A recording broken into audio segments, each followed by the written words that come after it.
In this part of the video हम article 22 के 3 clauses के बारे में डिस्कस करेंगे। तो सबसे पहला क्लॉज हमें ये कहता है कि कोई भी पर्सन जो अरेस्ट और डिटेन है उसको ये पूरा हक होता है कि वो अपने ग्राउंड्स ऑफ अरेस्ट को जाने।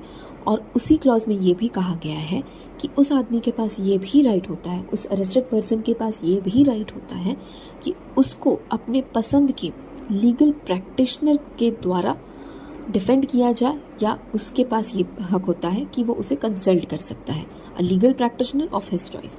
कमिंग टू सब क्लॉज 2, तो क्लॉज 2 ये कहता है कि कोई भी अरेस्टेड या डिटेन्ड पर्सन को उसके अरेस्ट होने के विद इन 24 आवर्स मजिस्ट्रेट के सामने पेश किया जाना चाहिए।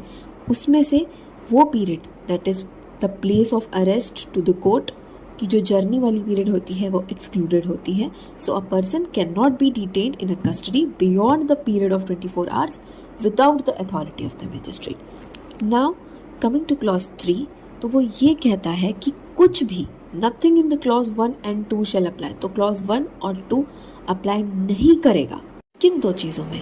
पहला A, to any person who for the time being is an alien enemy. तो ये जो क्लॉज 1 और क्लॉज 2 है वो एलियन एनिमी पे अप्लाई नहीं करेगा, ये सब क्लॉज ए कहता है। सब क्लॉज बी ये कहता है कि to any person who is arrested और detain under any law providing from preventive detention. तो ये जो चीज़ है ये प्रिवेंटिव डिटेंशन में जो लोग अरेस्ट हुए हैं ये उन पर भी अप्लाई नहीं करता है। Follow us for more again in the part 2 of this video. Thank you.